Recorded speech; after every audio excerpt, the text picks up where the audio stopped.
thank you to our sponsor, as always, Steel Wines. The I don't know if you fabulous, can see the glorious, good old Will Shakespeare on the cover there. We're amazing. drinking a Syrah tonight. If you don't drink, don't feel the need to join. It's totally up to you. Yes, water is very good. Whiskey is very good. Lemonade, also very good. Well, if you don't drink, drink whiskey. If you don't drink That wasn't wine, what drink I was whiskey. trying to say, but No. cheers. Yeah, cheers. Thank you, Steel Happy Wines. May 1st, May everybody. 1st. May the 1st be with you. Mm-hmm. I think that's reserved for the 4th. Your Script Produced, and their website is www.yourscriptproduced.com. So that's useful because it's the same as what it's called. And it's a worldwide screenwriting competition, and they're sponsored by Doval Bacall Films. The sponsor will fully fund, develop, package, and produce the grand prize-winning film script for $250,000. So that is really It's a big deal. rather Really amazing. cool. I mean, the winning script gets purchased for 10 grand, Yeah, and so they then give you money first. you actually the movie is going to get made, and there's an ad that goes into Hollywood Reporter and Variety. It's a really pretty awesome opportunity. So Very new contest awesome. you should check out. Your Script Produced. I'm always telling my writers at the Story Farm that they should be kind of It's open to anyone 18 years old or over, all all across the world. Okay. The late deadline is May 15th, so you have a little bit of time. You have 2 weeks. If you have scripts that you know are ready, I'll probably tell some of my Story Farm writers to submit to them. I would also say choose the scripts that you know are kind of more contained, because they're more likely to pick something that they can do well for $250,000. Yeah, you got to be aware of the budget, which is a So- nice little topic for tonight. Yeah, so be aware of that. But then something that is really original, unique. I love the fact that it can be from anywhere in the world, so I guess it could have a really big topic, a really big theme. It Yeah. doesn't just have to be American. Yeah. And they're a great company. We're really grateful. Thank you so much. Your Script Produced. We love introducing you to our viewers and our podcast people and YouTube views. Yeah. It's did you get you? Oh, there So it the is. logo's up there. You can see now. It's running along the maybe bottom. it was there, but I just didn't see it. But anyway, I don't think it was. we're good to go with the logo. But yeah, thank you to Your Script Produced for sponsoring tonight's episode. And each category finalist is awarded $1,000 too, an option for 12 months. So there is kind of like there's some money going there. And All right. actually, that was one of the ways we were talking about to earn money. But let's come back to that. Yeah. Our pitch panel, we've got a special pitch panel instead of the regular third Thursday next Right. Wednesday. Yes. Yeah. Is it next Wednesday? Pitch panel instead of our regular. This is just Los Angeles, but It's 2 weeks. no, right. 2 weeks from now, May 15th. 15th. We have a pitch panel, and we're going to be talking about just the ins and outs of pitches. I'm going to be moderating with a crew of special guests, and then we're going to be taking some pitches from the crowd. And our two yeah. fast track fellows who are being flown in from Washington and, oh my goodness, where's Davey from? Colorado. Are going to be also pitching their scripts that they are taking around town. So it's Yeah. going to be a practice for them because they'll be on day 2 of their fast track fellowship. So everybody in the panel will be giving notes to the people that are pitching. It's just a really And then fun you can, event. if you want to come and pitch yourself, then you please sign up. There's a link here, and you can sign up, and you can actually put yourself forward as someone that's going to pitch your script Yeah. to the panel. So that's Yeah. cool. We also have third Thursdays happening in more cities, and theirs will actually happen on the Thursday. Ours is just a day early in LA on the Wednesday. It's just, we're doing it on Wednesday, so because it's we have a very nice venue that we're going third to. Wednesday. And that doesn't really have a real ring to it, but that's when we're doing it here in And it Los should have Angeles. been a Wine Wednesday, but we're not going to do it. We are not going to be doing a Wine Wednesday. We might broadcast something kind of fun and quick from the event before it starts or something. So if you guys wanted to tune in, we'll try to do something easy and fun. But the other announcement, our Emerging Screenwriters Genre Competition, that regular deadline is May 23rd. The winner of each genre, and there are, I think, 10, right? Not 7. I think there are 10. It says 7 here. But the winner of each genre will receive $2,500 cash. Talk about on point in terms of our topic today. And then of the 7 scripts selected, one of them will go on to win the actual, Emerging Screenwriter Award and receive Grand an prize. additional, that's the grand prize of $7,500, and then be accepted onto our slate. And you'll be, sent out around town in terms of that particular project as much as we're able. Yeah, so that is great. I think what we decided to do is that we wanted to make it so that if you write a fantastic horror, you're only against other No, it is 7 genres. It is winners. 7? Okay, so it's 7 winners. All right.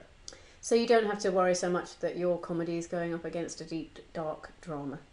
Right, right. You're just against another comedy. And our last thing to mention is the WGA Mix Bootleg, May 6th at the Bootleg Theatre, Los Angeles, 7 p.m. It's an open mixer event geared for WGA Guild members, writers, writers' assistants, and allies for the purpose of networking, community, and solidarity. This is not an official WGA event. It's an open event organised in solidarity with the WGA members and the wider writing community. So if you're in Los Angeles, May 6th, at the Bootleg Theater, 7 p.m., it's a mixer for whether you're part of the union or not. You just come in solidarity and you know, cheer all the writers on. I think it's interesting for writers to talk about what's happening as well, to kind of gauge opinion, think of solutions, you know, help each other out. Again, we did our last Wine Wednesday, third Thursday, we did in association with the WGA, and it was about partnerships. Well, that was PGA. The Producers Guild. Yeah. Sorry, beg your pardon. The time before that was the WGA Foundation. Yes, the foundation. And we were talking about partnerships, and we were talking about how you cannot do it by yourself. This is not a singular profession. Anything to do with the arts is all about collaboration. So let's all stand together and look after each other and try and make this work for everybody. Yeah, there are ways to get work without the agents. We love the agents, and they obviously serve an incredibly important purpose around town. I'm all for the negotiations and back and forth that are going on right now between the ATA and the WGA. Hopefully they can get figured out and there isn't just a permanent firing. No. And all agencies don't represent writers. That would be just unprecedented, but hopefully they can work something out. I hope so. We're Switzerland on the matter. A little bit. I mean, we're obviously on the side of the writer, but at the same time, you know, I think the WGA could probably be going about things in a way that's a little less forceful. But you know, they're fighting for their writers, so I get it. I totally get it. Fight for the right to party. All right, what do we got here? So let's see. Okay, so Mary's already hitting us on this topic. So yeah, she likes the topic name. Discovering nonprofits pay slow. That's not too surprising. There are crowdfunding mechanisms that I did not write down in our little list. This topic in terms of how to get paid, obviously, really wide open, open-ended. All the crowdfunding sources like Kickstarter, GoFundMe, Seed, and Spark is really great for film projects. How about you can be a patron? Patreon. Those are more crowdsourcing kind of funding models as opposed to how do you get paid as a writer. That's really what we're going to be focusing on, just with some, you know, managing expectations, reality checks, some little things in there. However, Max did raise a lot of money for his book through a Kickstarter campaign. And that was one of the little things we were going to talk about in terms of, you know, what you can do for yourself in order to just, you know, start getting paid, man. Well, I think the thing is, the first thing to say is don't give up your day job. However, I think as an actor you have to do this, and for a writer as well, there has to be a point where you stop working for free. Unless, you know, I think that there's some brilliant memes going around saying I'm going to pay my rent with 800 exposures. You know what I mean? Because that's the whole thing about it, is that everyone says they're going to give you exposure for the work that you're doing. There's a certain amount of specs that you can write for other people without getting paid for that before you start just putting your hands up and be like, okay, I can't really work for free anymore. And that goes also for rewrites, and that's something to look at in terms of, you know, contractual negotiations. If someone's hiring you and they'll say, they'll pay that, you know, this much, you have to ask them, okay, but am I going to get paid for a rewrite? How many rewrites are we going to consider? Am I going to start with that? We can. I kind of want to make sure that we're hitting any of these comments and questions first before we dive into the topic. So Robin is saying, with the new landscape bubbling up and all of the staffing hashtags out there, are there any best practices you suggest for networking and self-promoting on Twitter? You know, I think follow along the lines of what other people are saying and doing on Twitter. I have noticed some tweets where my eyebrows were raised at some of the, you know, what these people are saying. I'm like, all right, but whatever.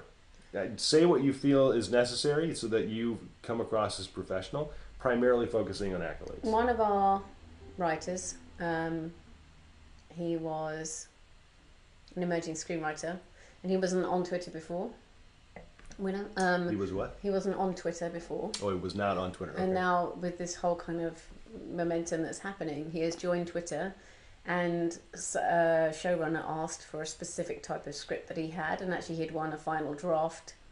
Diverse Voices actually won the whole final draft with it, a script he'd written with his mum, and he tweeted the guy back and said, "This is, I have something very similar." The guy said, "DM me." So he DM'd him the logline for it, and they're having a meeting.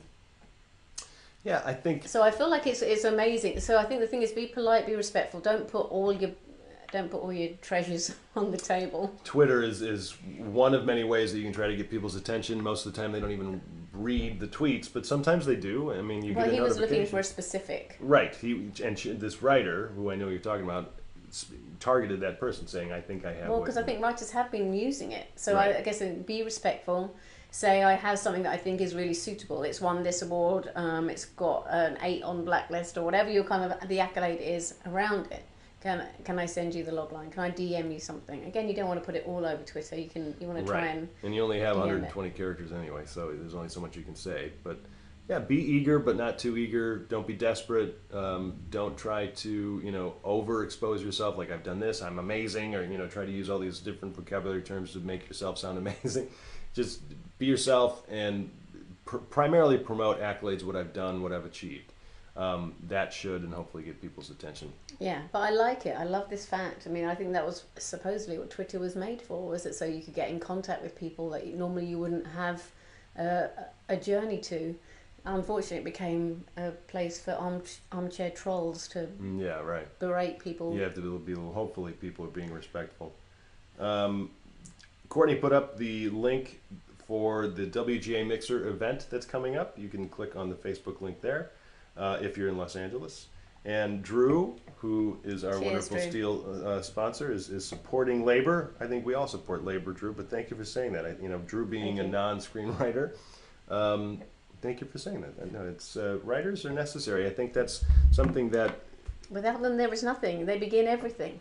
They are the job creators. In our research for kind of going through the topic and what to discuss tonight, there was a mention that the writer needs to understand. I can't remember the title of the article, but the writer needs to understand how emotional you need to make this script, meaning how much emotion you need to put in there, because it's not just for a producer or an actor or a director to consider for that emotion, but everybody, down to the wardrobe, the makeup, the PAs, everybody has to be able to get behind this. Yeah. Art director, production design, the whole thing.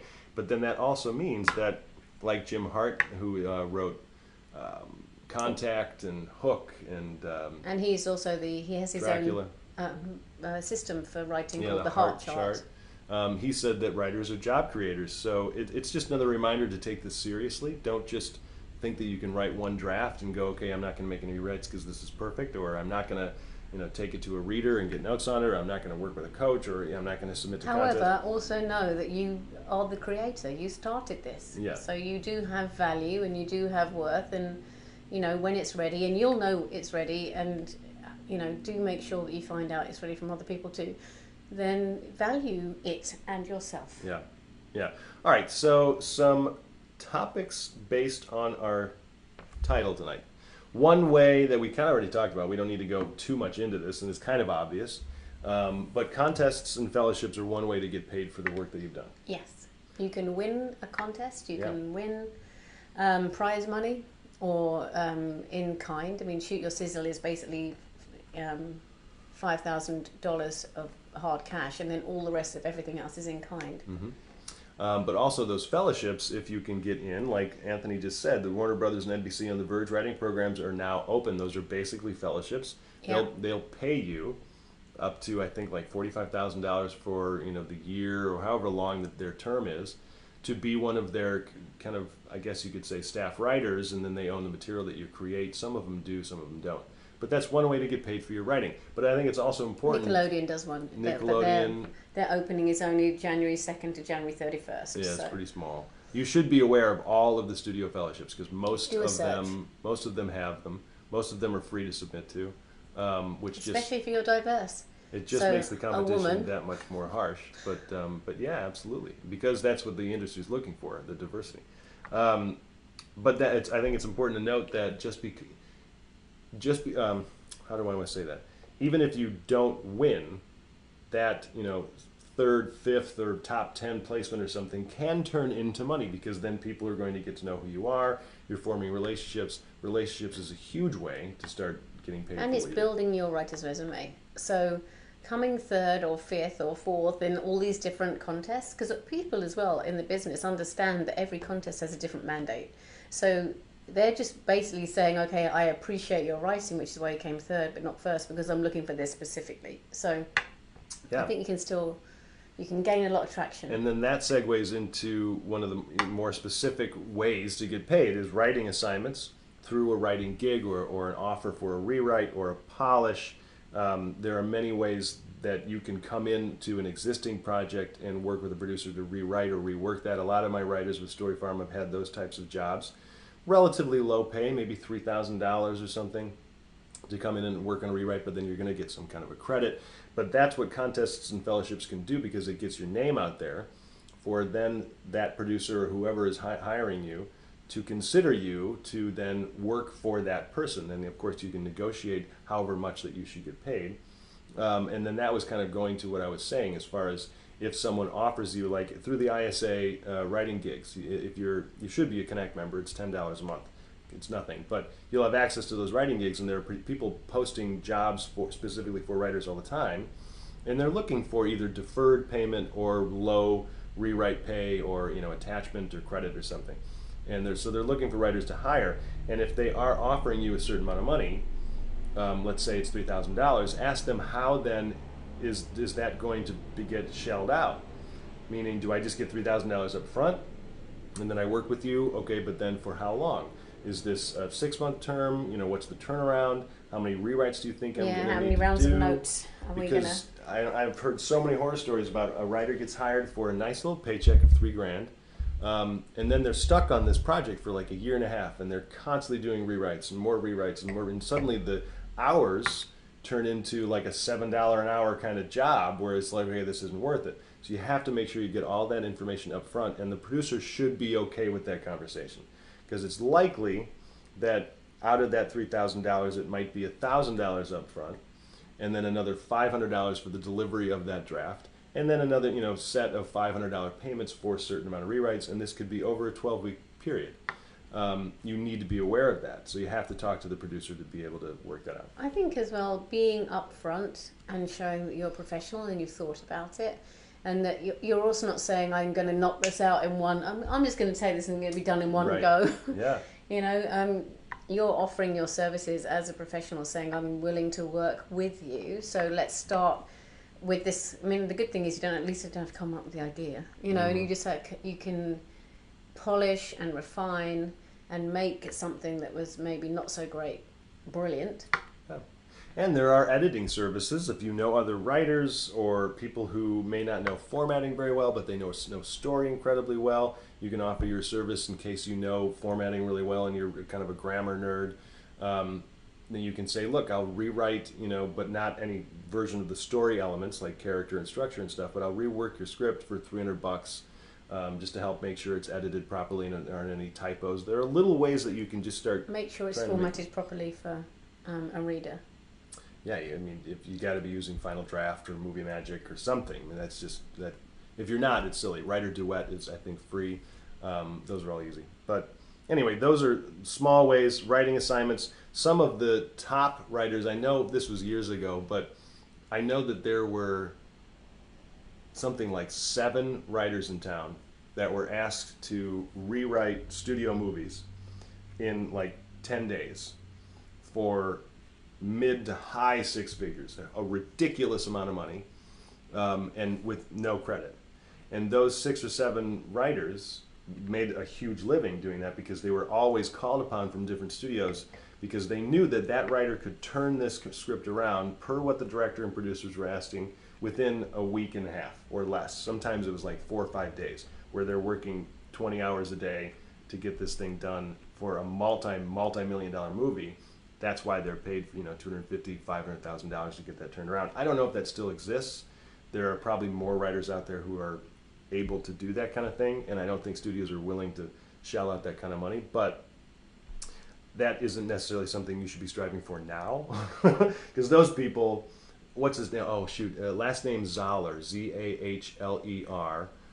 Can't remember his first name, but he wrote Bone Tomahawk with Kurt Russell. He was one of those writers that all the studios in town knew that we could go to. I think his first name's Chris or something. We can go to Zahler, and I know that he'll be able to turn this around in a week. Here's $200,000.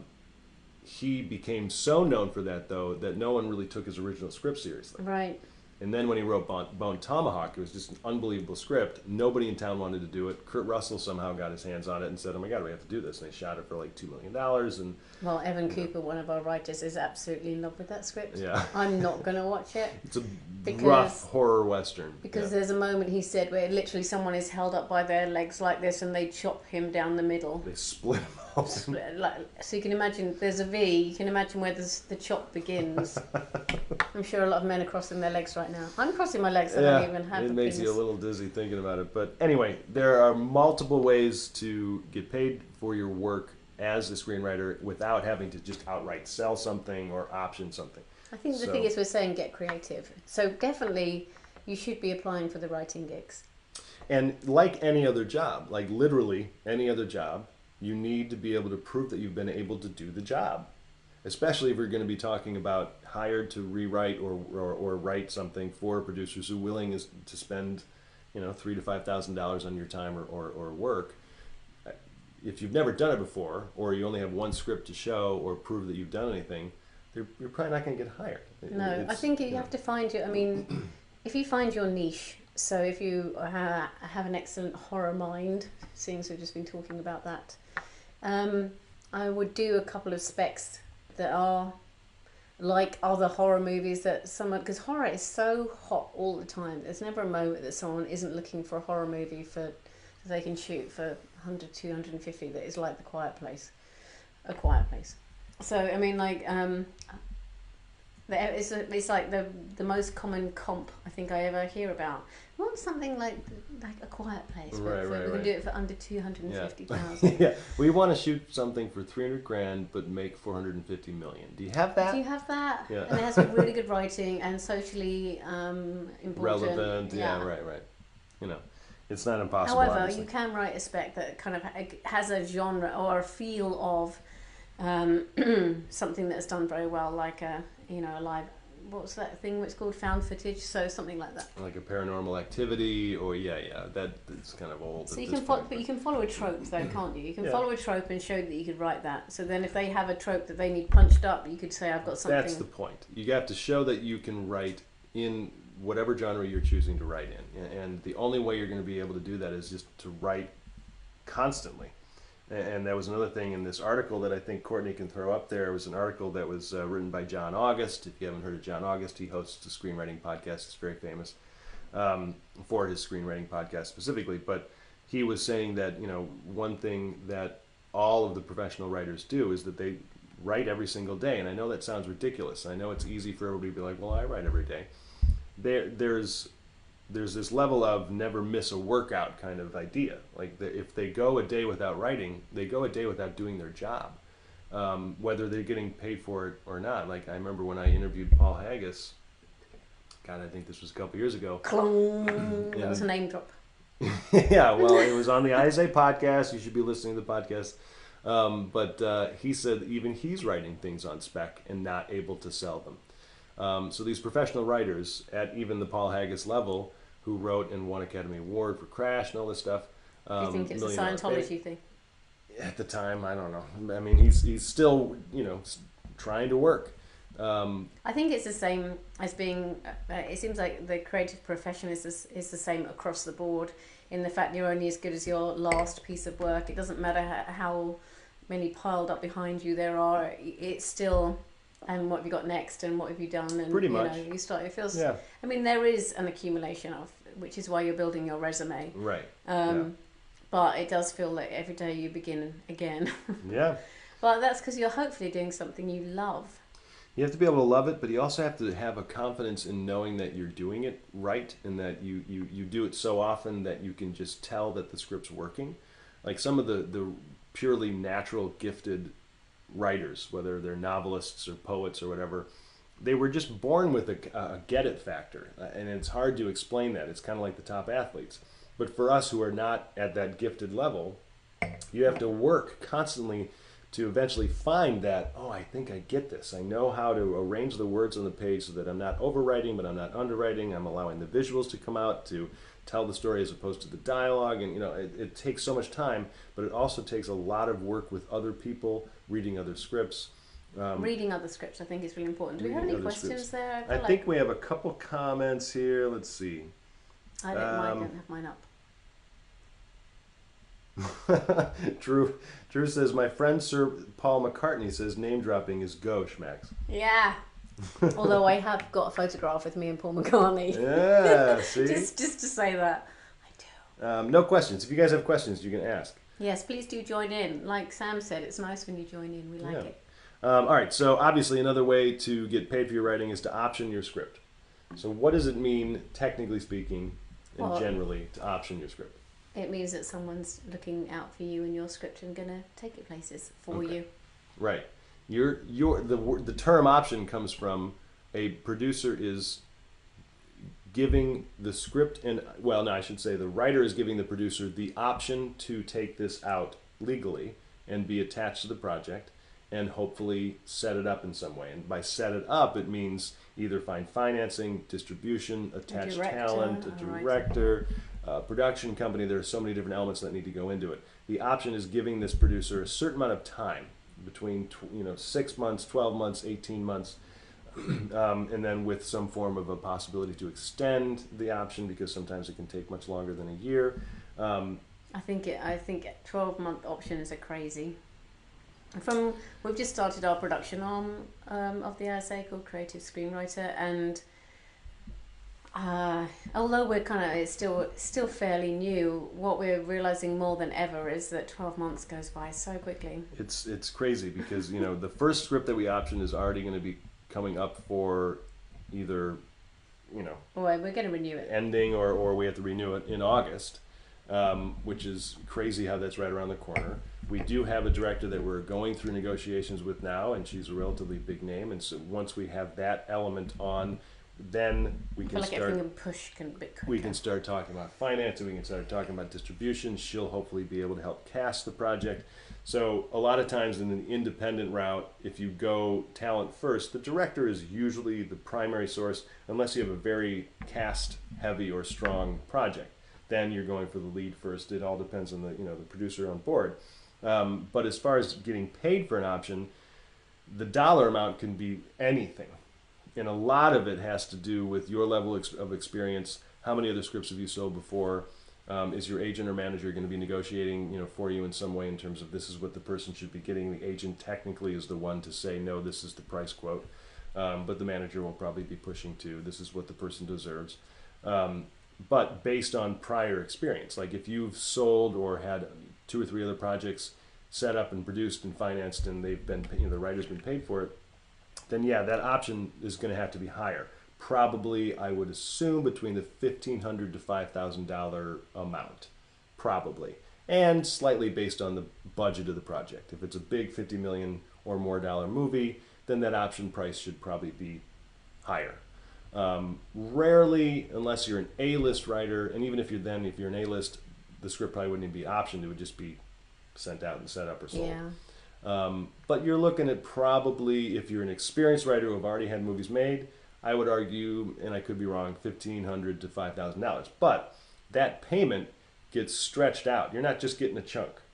You're getting probably on a yearly basis for the amount of time the thing is getting optioned, payments toward that amount. For a $5,000 option, I would assume the producer or company would probably say, I want a 2-year option, and then here's how the payments will continue after that. So it might be a monthly payment, it might be quarterly. You're not just going to necessarily get a chunk. A lot of options for first-time writers are for $1. That's what all of our options are in terms of the options that we have. It's not that we think you're worth $1.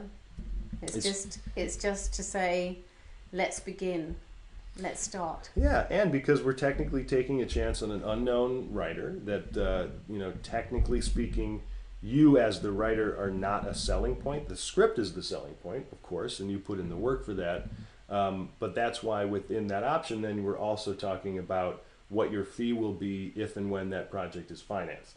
This episode of Wine Wednesdays is sponsored by the Your Script produced worldwide screenwriting competition. Doval Bacall Films will fully fund, develop, package, and produce the grand prize winning film script for $250,000. There is also a TV writing category where the winning script will be awarded a development option agreement. Submit today at yourscriptproduced.com or networkisa.org.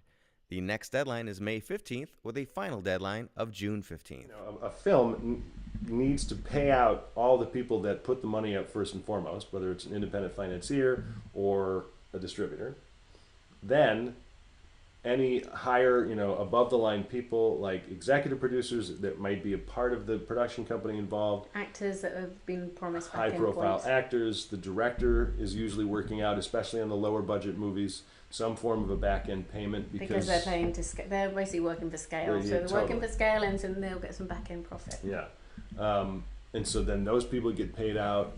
And so producers are going to be profits after everybody else is paid on the net, not gross. Not like, oh, we made, this month $40 million. It's like, no, we got to draw this out over time.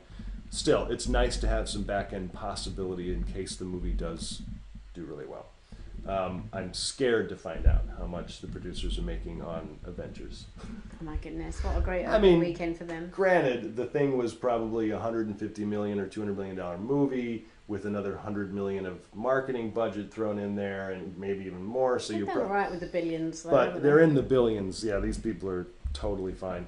So anyway, that's the option agreement. If you guys have questions about that, feel free to throw them in the comments and we can go out talking about that. So we have also, just with our development slate, started a non-exclusive shopping agreement for scripts that are on our development slate that we are looking after, or that are not. If someone is repped or the script is already optioned, or their manager is very adamant that they would like to be taking it around town themselves, then they're not. That's a good point. On a shopping agreement, it's just much more loose. You're giving this producer the opportunity to go out and try to get the thing set up, but there are no promises in terms of payment, et cetera, et cetera.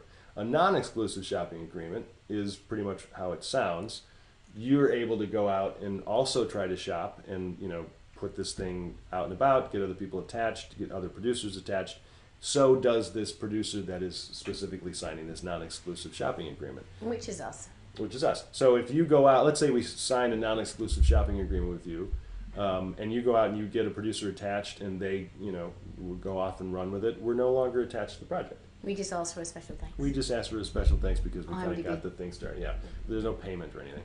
But if we then can help get the thing set up, then we'll probably either offer a new option, which is kind of like an extension of the shopping agreement, or depending on what we actually can figure out, let's say we find somebody who has $1 million and they want to put into the movie, now we're really looking at a package, and then there are different lawyer ease terms that we need to work out through a contract and stuff. So it's all really relative to the project. Or if someone else just takes it off our hands because we introduce it to them, then we'll get an exec producer credit and maybe a tiny bit of percentage. And that could be then kind of on our next little topic, which we're not going to go crazy into, but an outright sale of the script, which rarely happens nowadays. If it does happen, it's probably for the A-list screenwriters out there because they know that that person's name is going to draw almost an automatic talent, or the studio wants the project and just take it off this person's hands, we'll give you this amount of money. That doesn't really happen so much anymore. In the 90s, it happened all the time. But wasn't that the thing? They bought the scripts outright and they just sat in a cupboard. And sometimes they would buy the script, give the money to, like there were screenwriters making $800,000, $1 million, and then they would just not write another screenplay because they're like, cool, I just made $1 million. But then the studio would just put it on the shelf so nobody else could make it. So there was this level of competition. Then when the corporations came in and started buying up the studios, they were like, oh my God, you guys are hemorrhaging money on you just paid $1 million out for this script and you're not going to do it. It's a complete waste of $1 million, which it is, not for the writer. But anyway, it doesn't really happen anymore, especially for first-time writers. There's just so much more risk involved where money's concerned. Yeah, and the business is run much more by accountants now than it used to be. Yeah. Let's see. We have a couple questions here. So George Milonis is asking, do you think it's good to write a spec show? If so, how many episodes should you write, or should you just have a show Bible outline? We were going to talk about this today anyway. Yeah, I mean, I think just do one spec show and then having a Bible outline so that you'd see where else it would go, I think just shows the fact that you can see into the future. Yeah. So George, the quick answer is absolutely on two fronts. On one front, educationally speaking, I think every writer should be speccing shows all the time. Take your favorite show that's on TV right now, try to write an episode of it. Just analyze it. Really Study the hell out of the show. It's going to make your writing that much better, whether anybody reads it or not. And it's actually kind of fun. Especially if you love it. Yeah. For like professional reasons, most managers are hoping you have a spec or two. They've been leaning more toward originals now. It does not hurt at all to have a spec of a show because it kind of shows the manager, okay, this is the type of show that this writer wants to write on. I think it also, if you have a spec of a show that says good for TV, but also for TV nowadays, they're also looking for you to have a feature because they want you to see, see that you have completed a story in its totality as well. So it's you need a feature, you need a spec, and you need whatever your You should have more original pilots than specs, and you should try to have a feature or two if you want to be going into TV. If you don't want to write for TV, then don't write TV. You should want to go into TV because that's where all the work is, but and all the money. It's okay if you don't want to write for TV and you feel more comfortable with features, but it doesn't hurt to try to teach yourself the process of writing a TV show because the beats and the rhythm of how a show episode occurs and moves pretty much the same as a feature.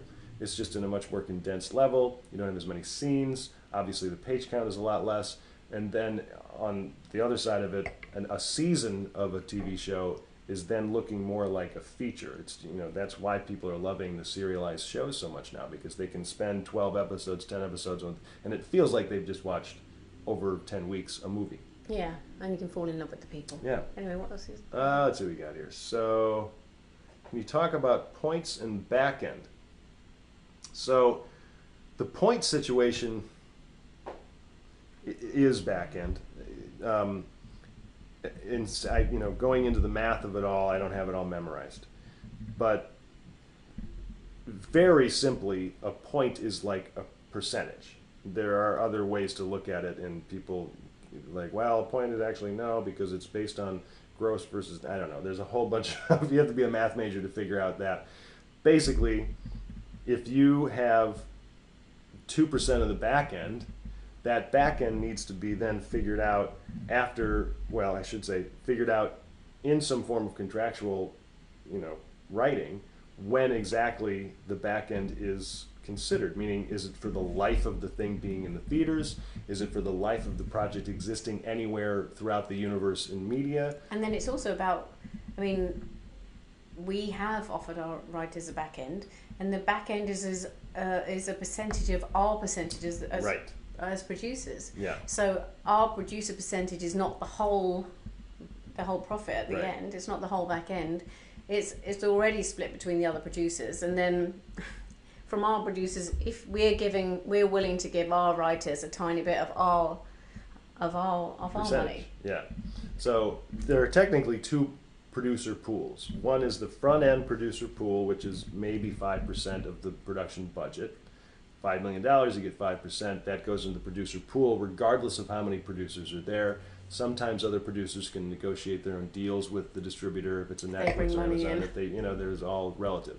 Generally speaking, one pool in the front end, you all share it. At the back end, it's pretty much the same thing, depending on who is considered a producer. A director could also be a producer. So then that means the director might have a small stake in the producer pool, or it's negotiated, it's just the director producer. There are so many different things to look into it, but that producer pool is then also divided up, however many producers are concerned, and the writer, if it's negotiated like we're doing, then takes a percentage out of that pool, not the total net gain. And net gain is like a relative term too. But after all expenses are paid, everybody else gets their money back, plus, you know, whatever we agreed the distributor would get, 120% And or any whatever. kind of benefits for putting money in first. All the other fees, taxes, there's so many things. It's why it's so difficult for a movie to have net profit. So when you see a movie that, you know, let's say they shot it for 10 million and they made 155 million, awesome. But I would love to see the breakdown of what they actually made in profit for that. If you consider all the employees that were concerned, all the salaries that were paid out, I bet it's a pretty small number. Small in, the, you know, maybe And it that's was why we're 20 million trying to bucks, be- you know, but That's why our 4% to our writers for that we're doing up front is more than the industry average, because we are a writer centric. we have quite a few comments, so I'm going to try to get through these as quickly as I can. We have maybe 10 minutes. So EJ is saying, what about stories that are set up with a sequel? Do they wait to see how the first film does before they option a trilogy? Rarely, if ever, does that happen, EJ. Rarely, unless it's based on a book series. I think that's the thing. It needs as a kind of source material. Source material, and built-in fans are already audience. built in.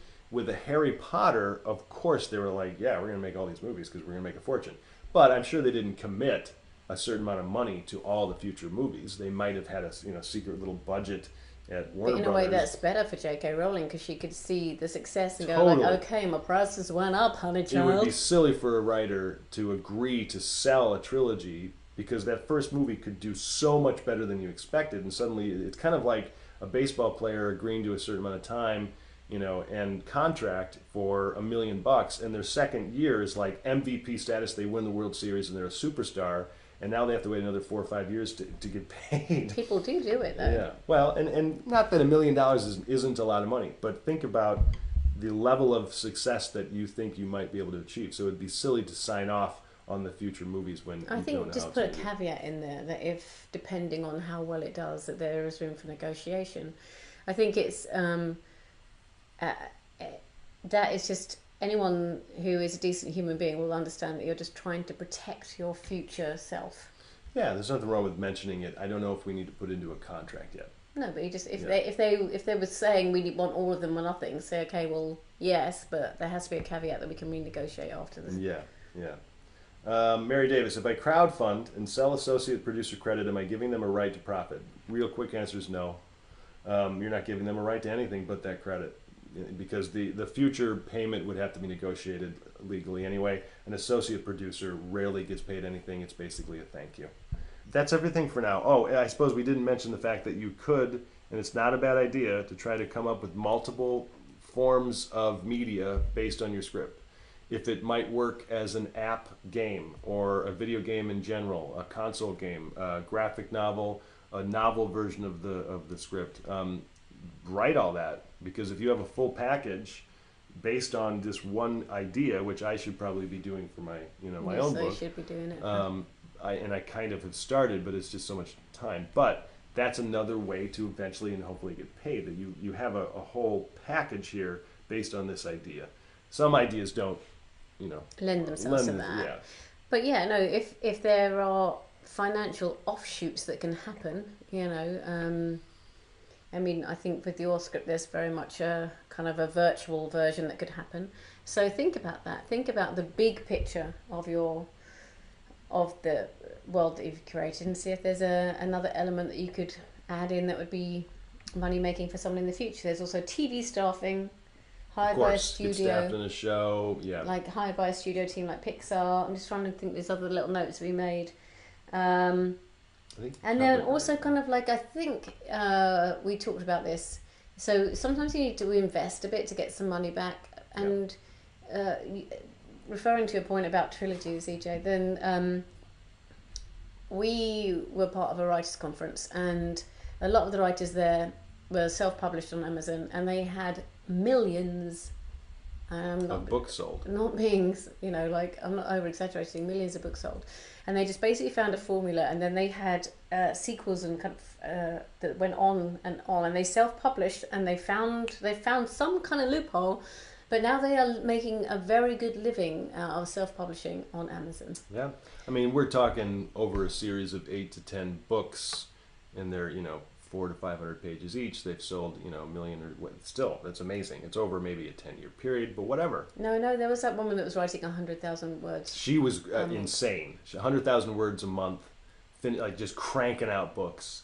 And I mean, they were of the romantic nature. They're romance novels, but those things sell like hotcakes. So, find your niche. I was going to say, so if you do think, okay, well, and it's not going to kill your soul, and it will provide some background material, some source material for a script that you have, and help you build the world out into the virtual and into the gaming or whatever other pieces might be. The best advice I think we can give to end the broadcast is to be as valuable as you possibly can. Think of yourself as an investment that you want other people to be investing in, but you have to prove them why you are worth investing in, because that's one thing that when you really get out into the business world, and I'm assuming most of the people watching this have been in business for some time, it's very difficult to get somebody or convince them to invest in something, and it should be, because it's risky, especially the film industry.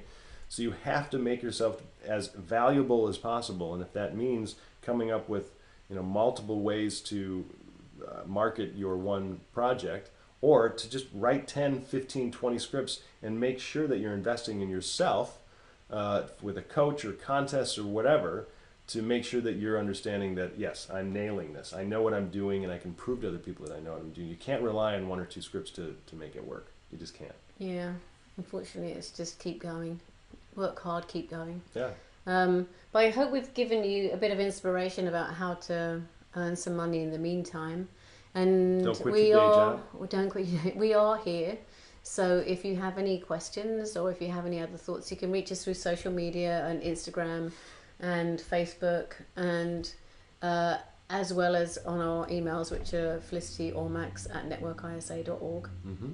Yeah. And we want to be here as a resource for you. I would recommend that you become an ISA Connect member. If you're looking for educational resources, I have an online course. I do personal coaching one-on-one on a weekly basis, or call packages. There are a ton of resources on the site that also offer those things with other consultants. You should be investing in yourself. Yeah, let's make some money. Yeah. All right. Well, Lisa Long says this is your best broadcast yet that I have seen. Thank you both. Oh, Thank you, Lisa. All right. And right as my sister Erin Tim joins, we're leaving. Sorry, Erin. But that's the end of our broadcast. Thanks, everybody, for watching. Cheers. Happy May. Cheers. Thank you so much, Drew. We love you. We will see you on May 22nd. That's our next broadcast. If you're in Los Angeles, we will be at the Bootleg Theater. Is it called? Not the Bootleg Theatre. I think it's the Bootleg.